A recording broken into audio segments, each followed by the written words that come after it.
address the gathering. Respected guests, special guests on this occasion, Dr. T.S. Kler, Dr. Kaushal Pandey, all my invited guests, our consultants, members of Swagat team, ladies and gentlemen, very good evening to you all. I had been speaking since morning in between intermittently, with some reluctance of course, because I'm a surgeon and this is slightly a different role which I'm playing today. But it's a pleasure to be hosting this event. It's a pleasure to be introducing an intervention radiology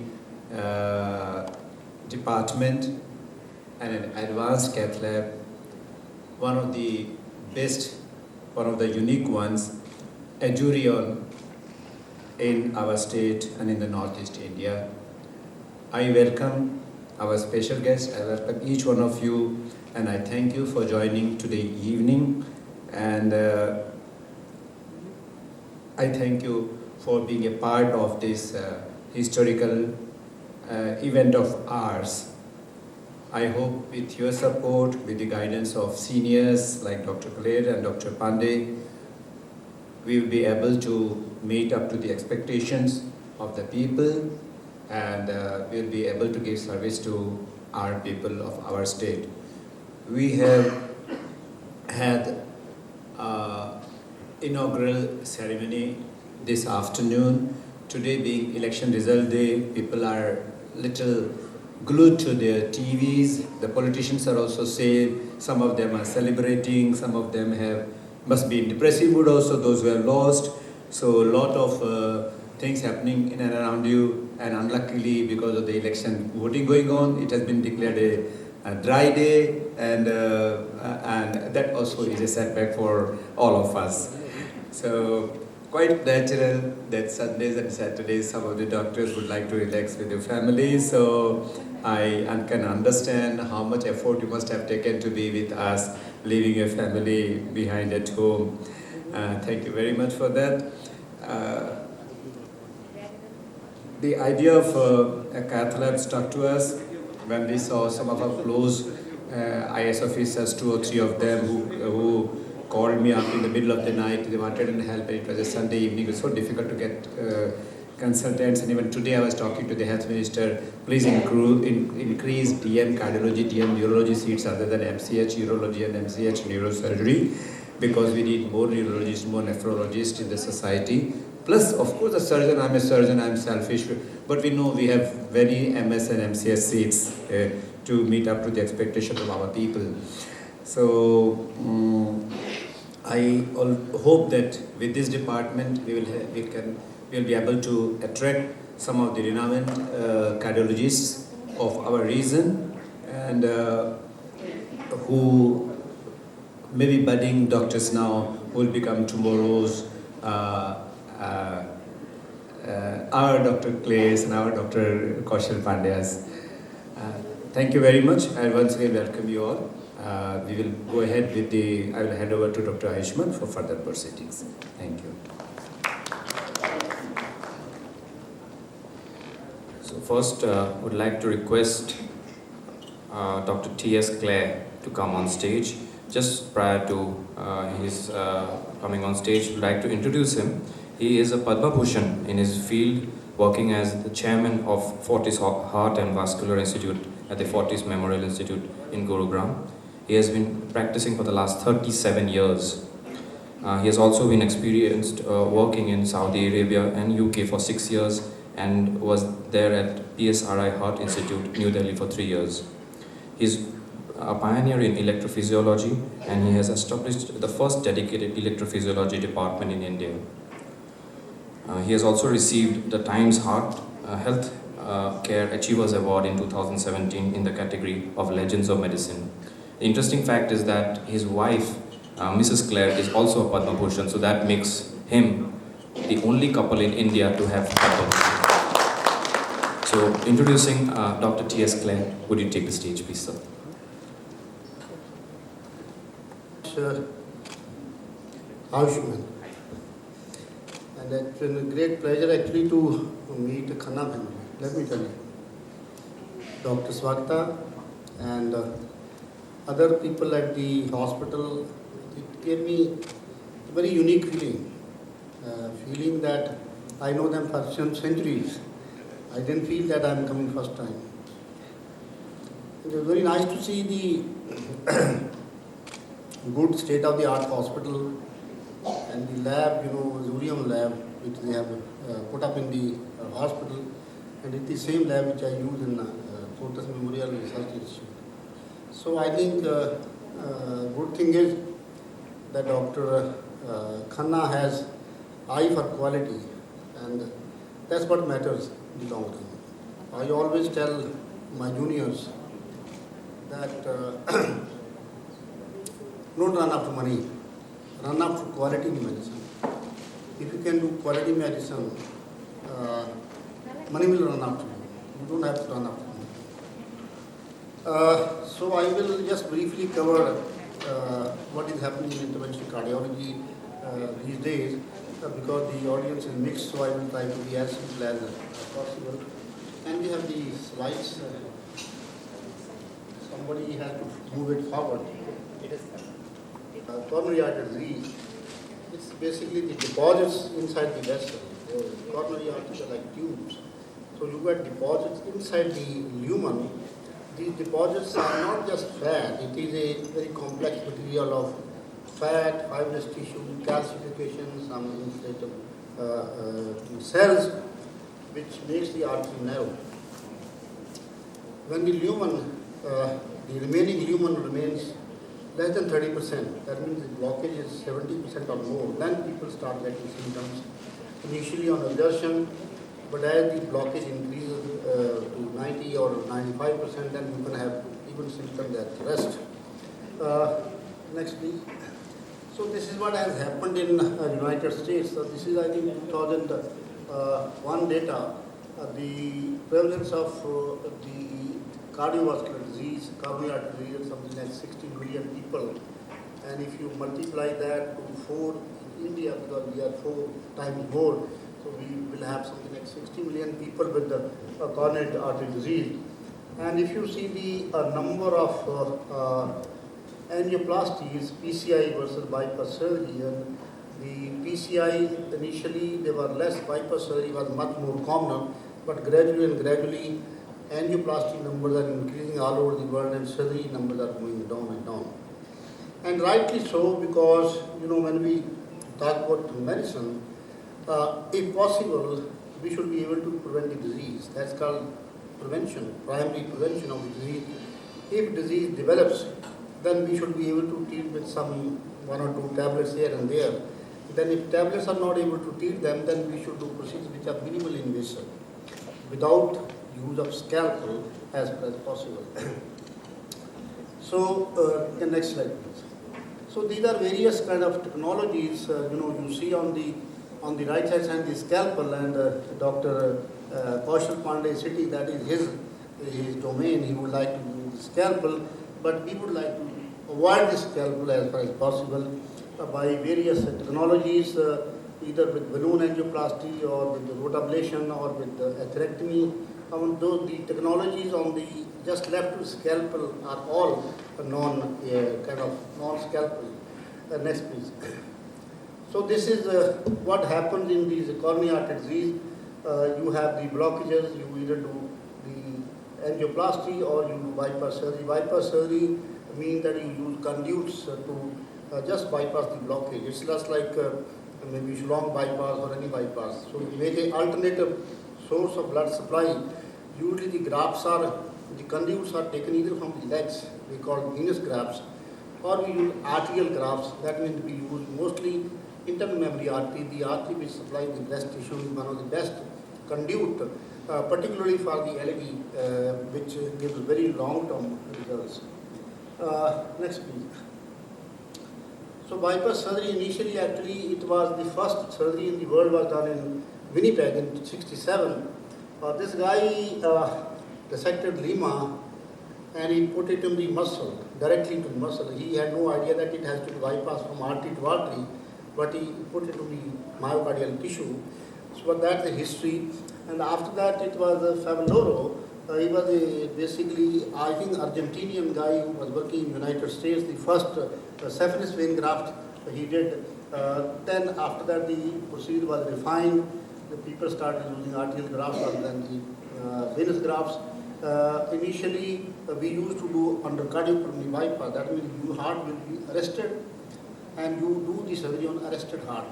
And during the surgery, the heart and lung function will be taken over the cardiopulmonary machine. But then later, people developed what is called as heart, beating heart surgery. The heart will continue to beat.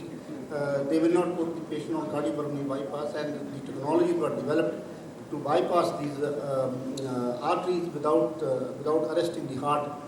In fact, Indians were very quick to adopt this technology, and I found not wrong, and Dr. Kaushal Pandey will tell me yes or no.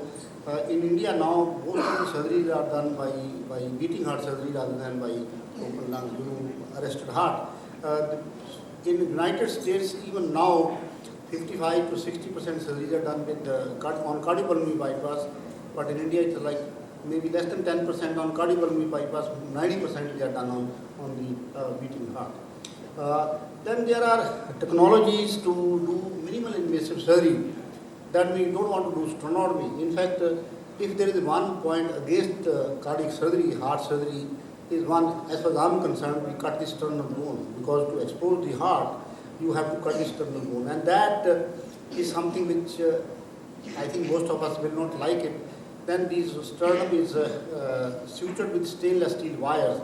And many patients continue to have some pain and some irritation many years after the surgery. So if we can do cardiac surgery without cutting the sternum by minimally invasive, video-assisted or things of that nature, then at least the trauma to the chest is less, the recovery is fast, and people can be discharged after 3-4 days. So next slide. Now coming to the interventional cardiology, the first, I would say first interventional guy was Dr. 𝗟𝗡𝗞. He was a radiologist primarily. He developed an entirely new branch called Interventional Radiology. He was a great guy. He used to think, all kind of new things, all kind of abnormal things, and people used to think he's crazy. That's what happens in most of these situations. So he developed some catheters and balloons, and he was always thinking how to avoid scalpel. And he did the first femoral artery angioplasty by just dilating with some solid buoys, like we used to dilate the cervix similarly, and that is the first recorded intervention in the world. And I think that he did perhaps very 62 or something like that. Later on, his fellow was Judkins. John Judkin also developed new catheters, like Judkin catheters became very famous. They will automatically go to the coronary artery, left Judkin, right Judkin. And finally, the first human angioplasty was done by Dr. 𝗟𝗡𝗞 in 77. That was a plain balloon angioplasty. And if you look at the pictures on the right side, he did on 14th of September 77. And even in 87, his repeat angiogram was done, which showed patent LED. It was simple balloon angioplasty. And then we gradually, next slide please.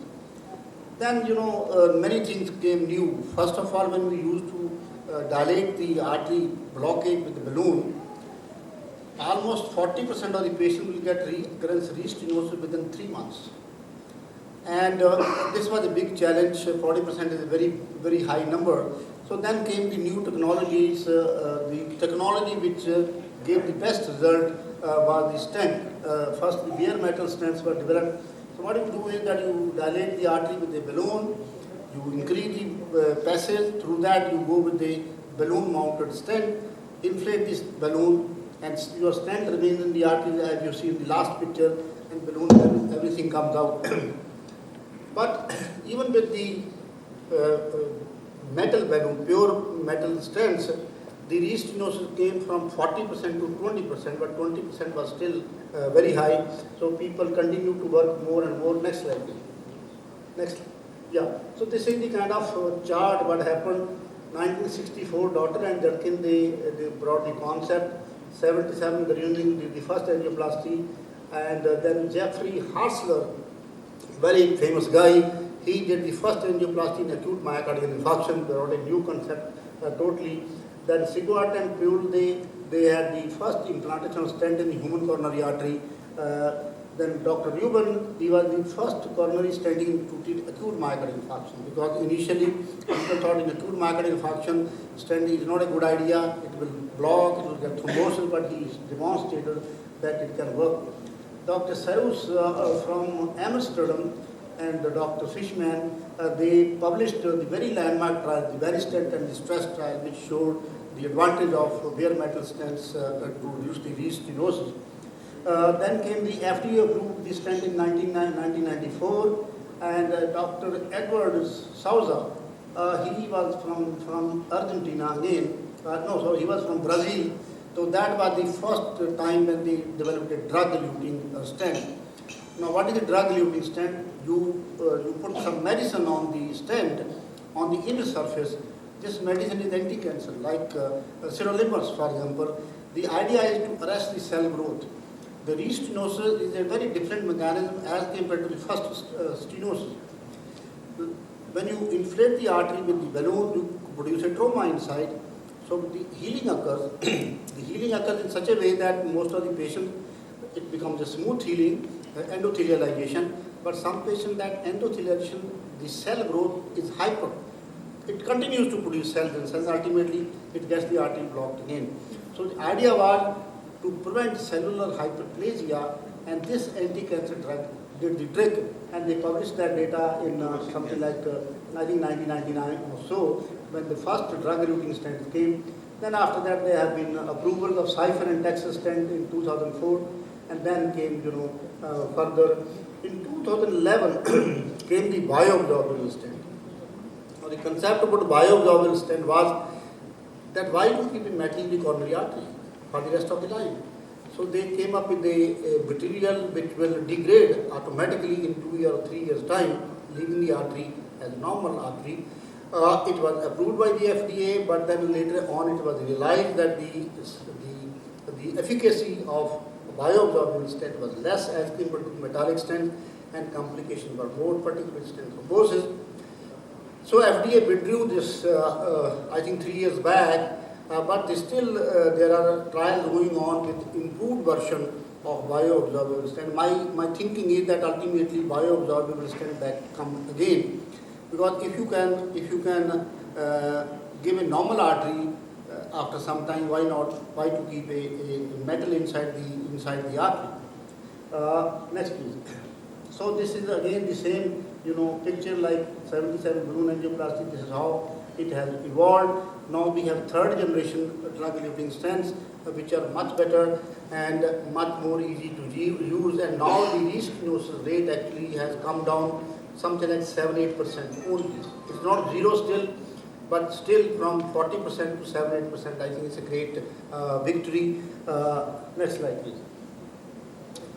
These are just to result to show, these are old trials, 20 trials, PCA versus bypass surgery. There is not much great difference as far as the outcomes are concerned. Next, please. A lot of other trials, I think we can skip this. Next, please. CAV procedures. More and more, the bypass surgery also improved. It's not only the interventional cardiology improved, but even bypass surgery was much more difficult initially, cardiopulmonary bypass and beating surgery. Every surgeon started using the lima to the LAD, and now actually many good surgeons will try to give total arterial grafts. They will put lima to the LAD and they make a Y graft, and you can give all arterial grafts.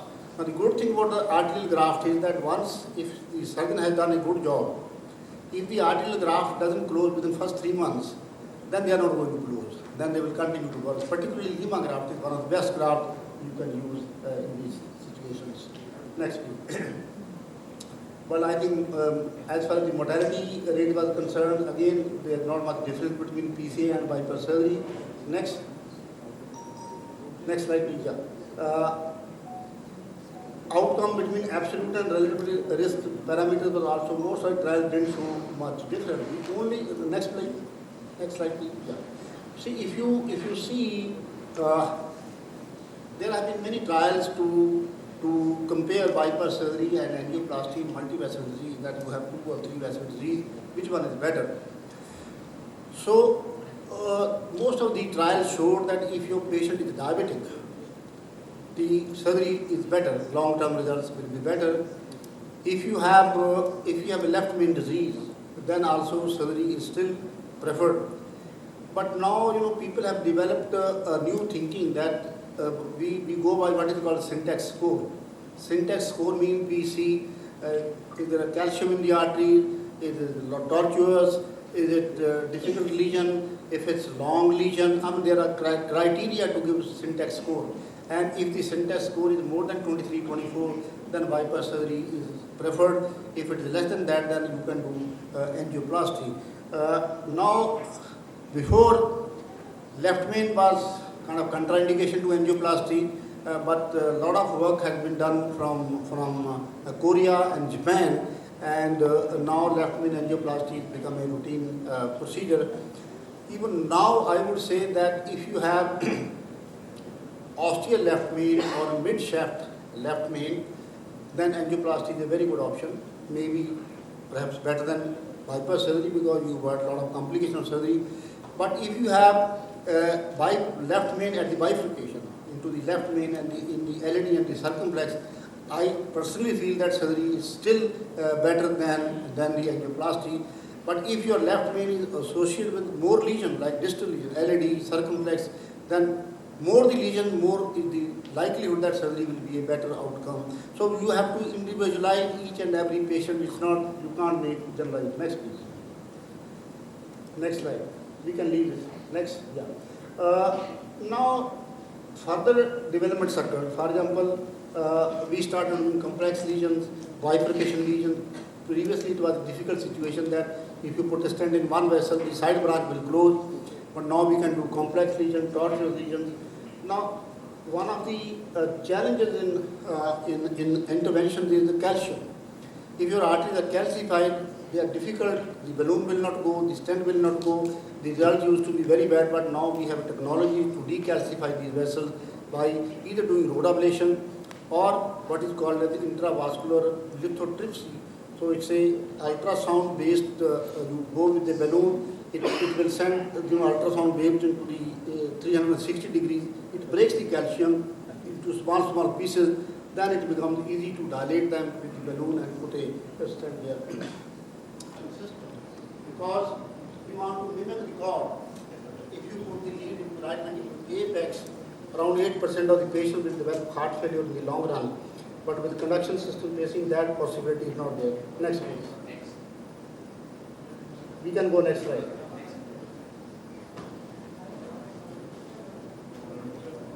Okay, doesn't matter. Go to the next slide. Yeah. See, this is what the right ventricular apical positioning will produce ventricular dysynchrony. Go to next slide now. Yeah. If you see these two ECG, so if you are able to do that, then you will never get the heart failure in the long run. So this is we have done more than 250 patients now.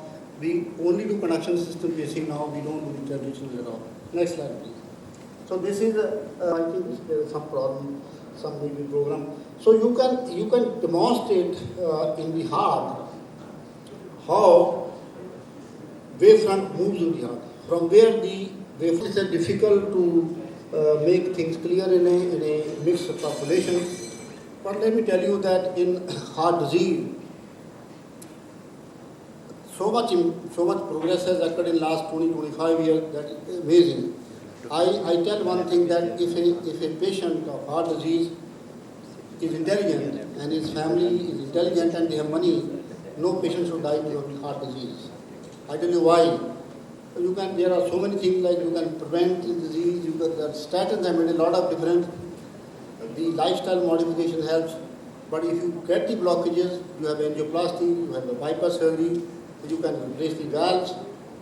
If a patient develops a refractory heart failure, Refractory heart failure means that you have tried everything, but still patient is in heart failure, his heart is big, he has breathlessness or exertion. Then also there are options available. There are 3 technologies. One is called CRT, cardiac resynchronization therapy. Around 30% of patients of heart failure, they are suitable for CRT. It's a special kind of pacemaker where we put 3 leads into the heart, one in the right atrium, one in the right ventricle, and one in the left ventricle. So many patients improve. In fact, few patients, they become almost normal. But if your patient is not suitable for CRT, then also we are left with 2 possibilities. One is cardiac transplant, which is a very, very practical possibility, and it is being done in India now, many centers. It's not something which is experimental. The recorded maximum longevity after transplant has been 33 years, 34 years, and the 5-year the survival after cardiac transplant now is around 85%, and 10 years is almost like a 70%. So things have improved. In India, actually, Indian patient rejection is less of a problem, but most of the Indian patients after transplant die because of infections. Our mortality is more because of infection than rejection. We have new anti-rejection medicines. And then there is something called artificial heart. It is called 𝗟𝗚𝗏, left ventricular assist device. If you don't get a heart and patient is very elderly, that usually we don't want to do transplant after 70 or 65 years of age. You can have an artificial heart, 𝗟𝗚𝗏, and patient can live up to a couple of years. Like one of my patients, we gave him 𝗟𝗚𝗏, he was almost declared dead every hospital. So this guy is moving around even after 7 years with 𝗟𝗚𝗏 situation.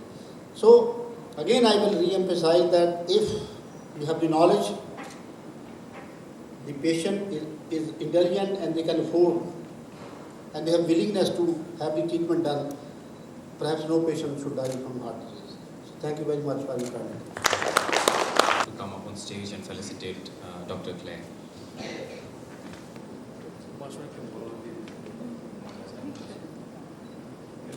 I've got so many of these, I think I have to open a shop in Delhi.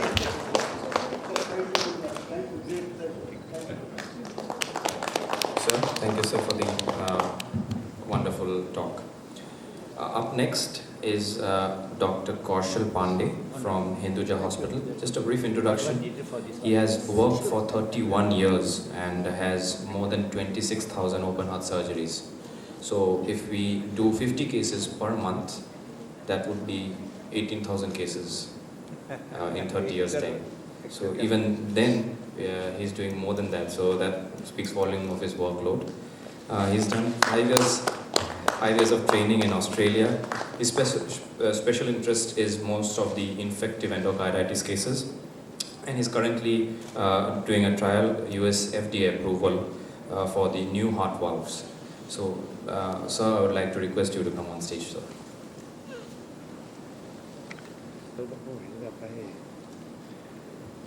Friends, ladies and gentlemen, ever since COVID happened almost 2.5 years ago, I never went out of Mumbai on a Sunday. That was simply to protect myself. This is the first Sunday I've actually ventured out since January of 2020. I didn't realize that I would make so many friends. I had heard about Dr. Kler, but I had never actually met him. Even though he's senior and a very, very big guy, I could strike friendship with him. I've had 2 khandas in my life, and I didn't realize there would be a third one today. The first khanda was obviously Rajesh, who was a very close and dear friend of mine. The second khanda is actually the CEO of Hinduja Hospital, himself a very great guy. He is actually an IIT graduate, and I am Ahmedabad MBA. Both he achieved at the age of 23. So I'm obviously in awe of him, and at present is CEO of Hinduja.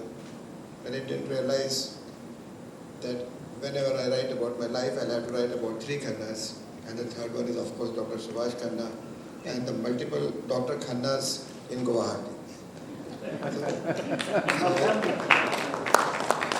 I certainly look forward to my friendship, and this happened because of my I have a very dear and a best friend called 𝗦𝗢𝗡𝗏𝗏𝗏𝗏. He's a bright kid. We are great friends for the last 30 years. He's my family friend as well. And whenever he gets bored of his shoes or of his trousers, he passes it on to me. And you will be surprised that at my stage, I actually wear his shoes and his trousers. And today's trouser is one of his. So when this topic was given, I had presumed that this will be, I'll be talking to only a group of cardiologists. So this is very scientifically inclined. But anyway, I will still modify it as we go along. And you will definitely learn what this is all about. Next. So until 1896, heart was not meant to be touched by the medical doctor. Why? Because each time a surgeon tried to fiddle with the heart would stop and the patient would die. So the first successful cardiac surgery happened in 1896. And when Ludwig Rehm in Germany happened to operate on this patient who had a stab injury of chest, right ventricle was punctured, and that patient survived. So these surgeries had happened hundreds and thousands of times, both in the United States and Europe, but this one survived, giving us the first successful cardiac surgery in 1896. Next. The first planned operation in cardiac surgery was by 𝗦𝗢𝗖𝗓𝗏𝗏. So in the early 20s, soon after the World War, there was Great Depression, there was great poverty in Europe and rest of the world. So rheumatic heart disease was very common, and a lot of patients would die from rheumatic mitral stenosis. And 𝗦𝗢𝗖𝗓𝗏 was the first who developed closed mitral commissurotomy. And during my training days, it was still a very popular operation. Next. John Gibbon was a tremendous guy. Of all the surgeons that have contributed immensely to cardiac surgery is John Gibbon. He developed the heart-lung machine. He realized that cardiac surgery will not happen unless we found a way to stop the heart, operate upon it, and restart the heart. This guy was a tremendous researcher. He did lots of work. His heart-lung machine was actually ready in the year 1939. He had already completed animal experiments on the dog successfully. Unfortunately, he got enrolled into army during World War. He had to leave the research. He came out of army in 1950 only to realize all the work that he had done on heart-lung machine disappeared, and then it took him another 4 years. So he is credited with the first open heart surgery using heart-lung machine in September of 1953. Next. René Favaloro was a trainee. He is a Brazilian surgeon. He was at Cleveland Clinic, and he is credited with first successful coronary artery bypass surgery, triple grafts using vein at Cleveland Clinic. Next. He is, of course, the god for all cardiac surgeons of at least my generation. I happened to meet him once. Tremendous. At one point in time, when cardiac surgery was at its peak, this gentleman had 36 operation theaters at Texas Heart. He has operated upon almost 100 prime ministers and presidents of this world. And his work can never be duplicated by anyone in any field. Such was his dominance. Next. Michael DeBakey was guru of Cooley, but they had tremendous rivalry. So Cooley breaks off from Michael DeBakey. Michael DeBakey actually laid down foundation of vascular surgery, vascular anastomosis. He developed lots of instruments. The surgeons in the field, surgeons in the audience will realize how commonly used DeBakey forceps. And again was a great guy with plenty of contributions. Next. So relevance of open heart surgery at present. Is percutaneous coronary intervention a real threat? Answer is yes and no. We have an eminent cardiologist who just spoke. No patient likes his chest to be opened. Nobody likes me. And so each time I'm faced with a patient, that patient and that family obviously hate me. And they don't like the fact that I'm about to recommend coronary artery bypass surgery or any other open heart surgery. So, a lot of things have gone into this, and today we have scientifically laid down guidelines which clearly spell out when angioplasty is indicated, when bypass surgery is indicated. But the fact has remained, nobody likes their chest to be opened. So every patient and their family requests the cardiologist that even if it is for palliation, even though it is an incomplete treatment, let's do angioplasty. And that is one of the many reasons that a lot of unscientific practices happen. Next. So this is as current as it can get. We are in April of 2022, and these are guidelines from 2021. So if you see this chart, class 1 indication for single vessel and double vessel disease, non-proximal LED, angioplasty is class 1. But if you see all the other indication, class 1 is actually coronary artery bypass surgery. So even if it is single vessel disease or a double vessel disease, but proximal LED is involved, coronary bypass surgery is still the best outcome, and so on and so forth. So these are 8 indications for coronary artery, for intervention. Only 1 out of 7 favors angioplasty. All the other 7 conditions actually recommend coronary artery bypass surgery. If you see the bottom end of the score, they talk about syntax score, and Dr. Kler did talk about syntax score. In our country, almost 70% of our patients who undergo angioplasty or bypass surgery have actually diabetes. And diabetes is associated with diffuse coronary artery disease. So most of our patients that we do angioplasty or a bypass on actually have very high syntax scores. And a lot of these patients actually do get very good long-term results with bypass surgery, and with angioplasty they actually have a very high recurrence rate, and most of the time it is an incomplete revascularization. Next. So, are there any cardiologists here apart from Dr. Kler? Hi. Yeah.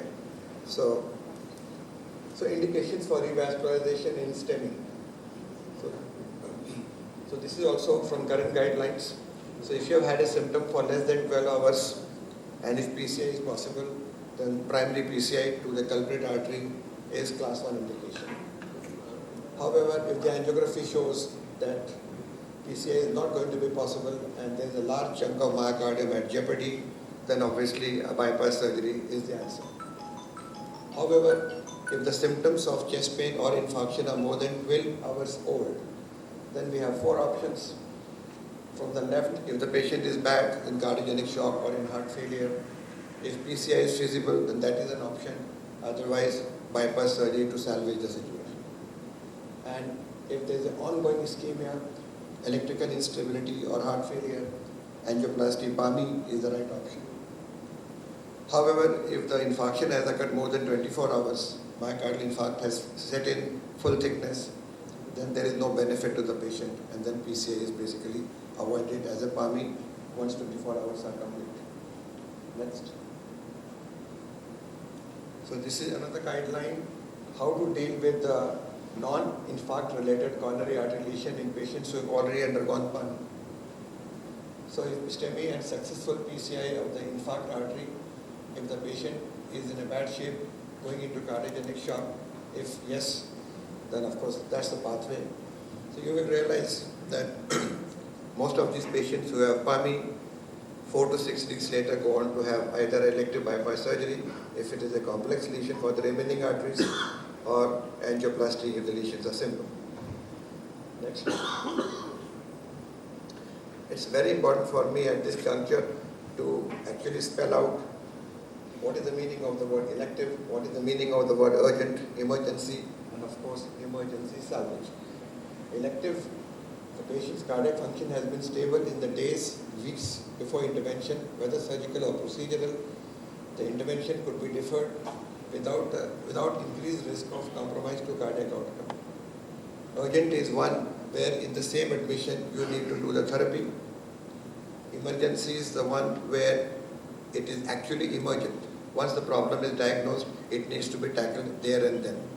And emergency salvage is a situation where the patient is so bad that you need to either put in a balloon pump or an ECMO before the intervention is done in emergency. Next.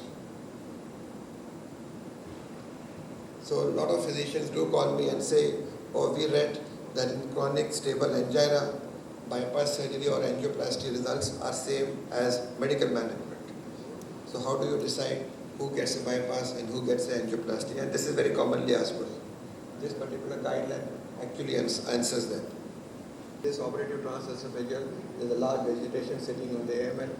Next. And that's the specimen of the same patient. Next. This is a large left atrial myxoma, occluding the mitral valve. Next. Next. That's the specimen of the same patient. Next. Next. So now, over the next 2 minutes, I will show you something which the world hasn't actually seen. Next. So, I am part of a US FDA trial for this particular valve. This is called 𝗠𝗘𝗗𝗜𝗓 valve. So, at present, artificial heart valves are divided into two types: mechanical heart valves and biological or tissue heart valves. 2 years from now, books will write that there are 3 types of heart valve. This is the third type. So this valve is developed from polymer. It looks like a toy. It is actually transparent. So this polymer was actually developed in Monash Medical Center, Melbourne. And 30 years ago, I was actually doing a research with Monash Medical Center. And the boys who were working on this were actually younger than me because they were research students. And they would come and talk to me. This is going back 1989. What can we do with this polymer? I said, I don't know. So this polymer finally saw the day of light in about 18 years ago. This American company, Fortis, bought it. The original research people were still involved. They wanted to make a knee joint out of this polymer, but somehow the orthopedic engineers didn't think great about it. So these people with whom I am involved finally took over this project, got me involved. So far 40 implants have happened in the United States in the aortic position, and I'm going to complete the remaining 60 so that we can apply for US FDA approval. We've already done now 7 cases. It's a transparent valve. It's a little tricky to implant, but the advantage of this valve is that this valve can last full lifetime of the patient, at least 50 to 70 years. After 10 years of implant in a cow animal, not even a scratch happened to the leaflet, and no anticoagulation is required. So here is the situation where this artificial valve has advantages of biological valve, has advantages of mechanical valve, but has no disadvantages of mechanical or biological valve. So after the US completed 40, they passed it on to me. Because of COVID, the whole process got delayed. They selected one surgeon from this country, which was me. There was an interviewing process, and obviously I feel extremely proud of it, that I got it. And we are hoping that we will start the mitral valve trial in another 6 months. Imagine now the Americans are going to start the trial for a 𝗬𝗓𝗓 valve made out of this polymer. So you will soon have, in 5 years from time from today, a 𝗬𝗓𝗓 valve made of polymer which will last forever. Which basically means that right now on the horizon there is a situation where surgical AVR will actually disappear. Next slide. So this is an implant in the animal model. Yeah, next. This is the implant in the... So this valve is actually covered, it's transparent, so it is actually covered by a plastic. Because it is transparent, the surgeons can actually pass the suture through the cusp which is transparent. So to prevent that plastic cover is there. Otherwise it's a transparent valve. Next. Next. Thank you very much.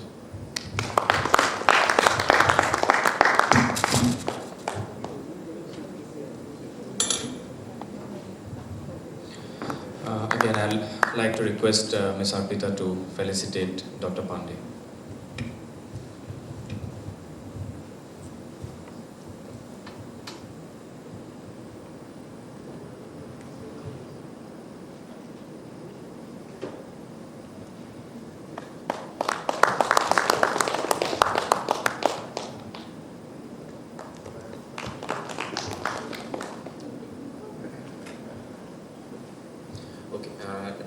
we have Dr. 𝗟𝗜𝗡𝗞. He is an interventional radiologist and he has been practicing for the last 1.5 years. He has done his SRship in 𝗦𝗢𝗔𝗟. So I'd like to request him to come up on stage and just share his thoughts in interventional radiology. Kaushal Pandey sir, Khanna sir, ma'am, dear Rishma, all the invited guests, ladies and gentlemen. First of all, I would like to thank for giving me the opportunity to tell a few words on interventional radiology. I'll be telling very brief on what interventional radiology and on our DSA. Next slide, please. So, what is interventional radiology? Basically, this is all the procedures we do under image guided. That is the part radiology. And all these are minimally invasive procedures. Means most of the cases we do only small punctures, either in arterial access or venous access, radial artery, femoral artery, etc., under local anesthesia. So this is all the procedures are basically minimally invasive. And for what we are using for both diagnosis and treatment. Then here, as today is the occasion of official inauguration of our DSA machine, so I'll be telling something about the digital subtraction angiography. The name itself says angiography is the study of the vessels. Then DSA is basically when, so basically digitally subtracted. What is subtracted? Whenever we are using the fluoroscopy machine, bones, soft tissues are subtracted and we are seeing only the arteries and veins. So this is basically digital subtraction angiography. And whenever we are taking the access, minimally access arteries or veins, and we can see abnormality anywhere from head to toe. And then accordingly we can do the intervention. So that's why we are using for both diagnosis and treatment. Next slide. Interventional radiology, broadly it is non-vascular and vascular. Non-vascular is like starting from FNA, biopsy, and putting a drain, then we can do percutaneous transhepatic biliary drainage, stenting and all. These are non-vascular procedures, but today I am talking more about digital subtraction angiography and vascular intervention. So what we can do, broadly we can say, for emergency embolization, starting from hepatic artery, splenic artery, GD, renal, mesenteric, uterine, bronchial, like anywhere if there is some bleeding occur from these arteries or in neuro cases also. So there we have to first in the DSA machine, that is a fluoroscopy machine, we will see the source of bleeding and accordingly we will embolize it. That means we will block that artery and thereby we can save the patient. Second is thrombectomy.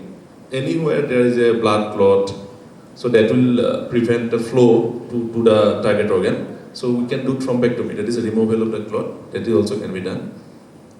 And third, preoperative tumor embolization or AVM embolization. Like surgeons are planning to operate a big tumor, they want to reduce the vascularity before they operate. So on the day or prior, we can see the tumor, the feeding vessels we can see on the angiography, and subsequently we can block that artery, thereby reducing the risk of bleeding during operation. The next is therapeutic chemoembolization, like transarterial chemoembolization. Here we can directly put chemotherapy to the tumor. Mostly in HCC we are using. Then TIPS, also a therapeutic part of vascular intervention. Next we can do balloon angioplasty or venoplasty plus minus stenting. This is like same already sir has told about coronary arteries. Same we can do in the peripheral arteries. We can do the same thing. We can do a occluded artery. First we can do balloon plasty followed by stenting. Then for diagnostic purpose also we can do intervention, radiology, vascular intervention like transjugular liver biopsy. Those cases where percutaneous access is difficult, like ascites is there, we cannot do a percutaneous biopsy. There we can TZLB, transjugular liver biopsy, renal biopsy, then adrenal venous sampling. These are the diagnostic purpose we can use intervention, vascular intervention. Then yes, last but not the least, biliary intervention, all biliary interventions starting from PTBT stenting, all we can do in Cathlab. Next slide please. So I'll be showing you a few cases only. So this is one case we can see the first, left first, that is the replaced right hepatic artery from SMA. And on the selective angiogram, second image is the selective angiogram, we can see the abnormal blast. And that abnormal blast is the tumor, basically the tumor. So we have done trans-arterial chemoembolization. First, selectively, we have given the chemo drug. We have used doxorubicin out here. So after giving the drug, we can see that there are some remaining feeders are still there. And finally, we have occluded that feeders also. And this image is the post-embolization image. You can see the whole tumor is filled with the chemo drug. And then final run showing the embolized all feeders. We can see no feeders are supplying the tumor now. Basically, we have occluded the tumor. And this rightmost image, we can see the good lipidal uptake, the lipidal agent we used here. And post-test tumor, that was the last image was actually the tumor site. And we have given the slides for comparison. Next slide, please. Yes, this was a case of post-PCNL.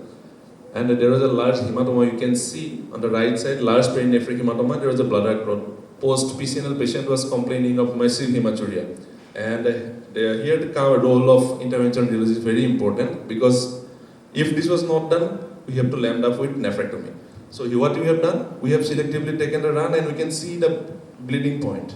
You can see the bleeding point, red circle. And I have put 2 coils out there, and the patient was stable, discharged successfully. So this is post-PCNL renal artery embolization. Next slide. Yes, this patient presented to the emergency department with massive hemopsis, and this is the CT bronchial angiography, so dilated tortuous arteries. And again, we can see on the upper right 2 images, abnormal parenchymal blasts of right intercostal trunk. These are the whole abnormal parenchyma, lung parenchyma. So here we should be a little bit conscious about what embolizing agent we are using. Many prefer putting a coil out here, but yes, no. For if the lung parenchyma is normal, we are going to use particle embolizing agents. Ideally, we should use particle embolizing agent. We can see the rightmost image. Post-embolization, whole abnormal blast disappeared, and this is successfully done. The ICBT embolization. In the lower images, we can see this is the left bronchial artery also abnormal, and post-embolization, we can see the disappearance of the abnormal blast. Similarly, abnormal blast was there also from the right subclavian artery. So post-embolization patient was stable, there is no further hemoglobin drop. So this is again a very emergency condition we can manage with intervention radiology. Next slide. Yeah, this slide I have put for PTPD we are doing commonly. This is left ductal approach we did. Initially, we have kept it in the, this was the block, basically, this was the, it is almost in the level of CHDC, there was the block, and we have crossed the block, and then finally we have internalized. This was also done in our Cathlab. Next case. This is another case, this bilobar PTPD done, there was a hyla was blocked, so in this case we could not internalize, but I have given the image for comparison. There is complete disappearance of the dilatation, that means both systems were well drained. Next slide. Yeah, this is ZDS aneurysm coil embolization. Next. We can see this was a case of pancreatitis, and here we can see the small red circle was the abnormal bleeding from gastroduodenal artery.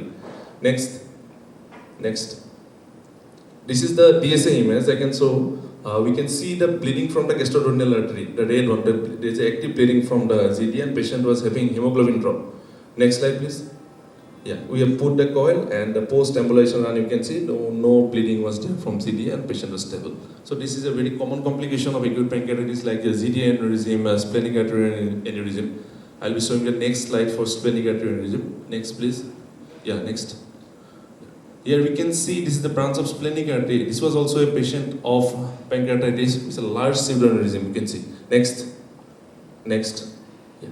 Here we have put three coils we have put in the splenic artery, and the last one is the post-embolization, post-coiling run, and the disappearance of the pseudoaneurysm, and the risk of bleeding has complete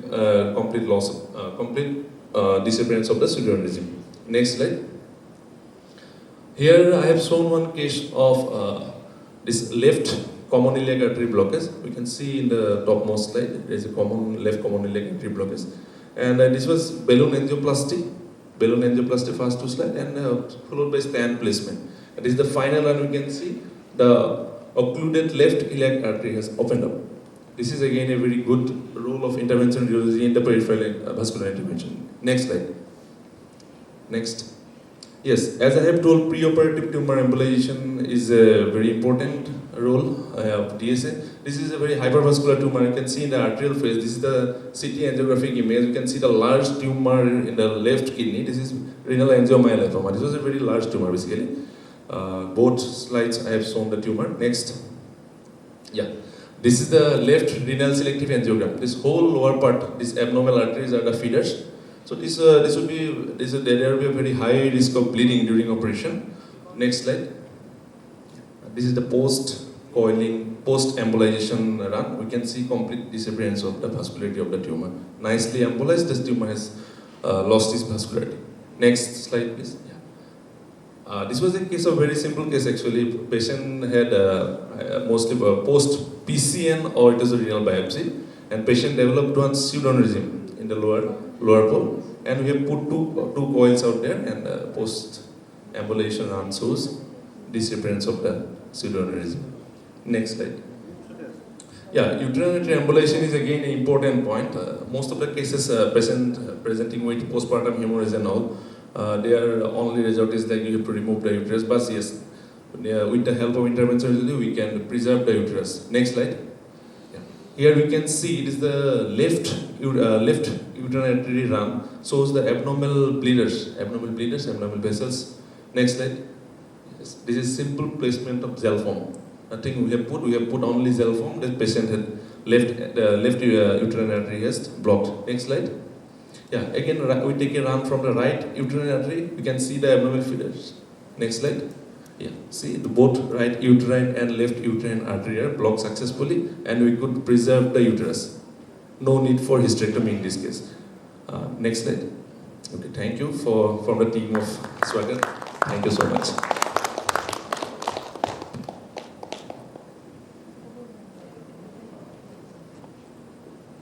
Would like to felicitate Dr. Gaurav, please. Would like to felicitate Dr. Gaurav. Thank you for the wonderful talk. Ms. Arpita, would you please?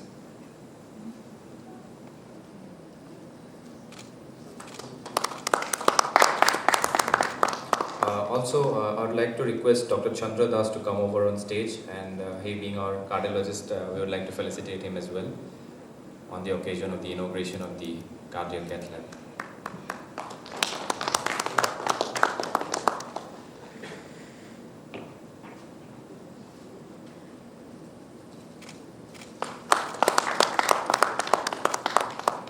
We have a paucity of time, so I think we'd be cancelling the intergroup discussions, yes. And I'd request all the members to join us for the dinner. Thank you so much. Thank you. In fact, I had prepared many questions, but we are paucity of time. One small thing I would like to know, what is the scope of angioscopy today? Can we look inside the blood vessel and remove the clots and take out the stents, broken stents, something? Yeah, just one small question. Angioscopy practically not being practiced now. Angioscopy were useful only for research area. But now we have very simple IVS and OCT. We can look at all the. Thank you. Just one comment about the surgery. I have never seen practically in my 33 years of stay with the Scots, surgeon will not be willing to do surgery in acute myocardial infarction. Right. So what we used to do was always, even if it's a triple vessel disease, we'll open the culprit artery with balloon angioplasty, put him in a heparin, give him 2 days, then get it operated. Yes, I think in acute myocardial infarction, the clear-cut role of surgery is when you have a mechanical problem, like VSD, like you have a valve, acute mitral regurgitation. In cardiogenic shock also, no surgeon operates, practically. Cardiogenic shock, it's only angioplasty. In cardiogenic shock, we try to open as many arteries we can open, the results are better. So this is the scenario practically.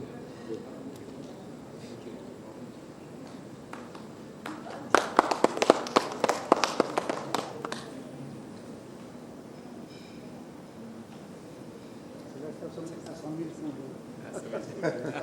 food.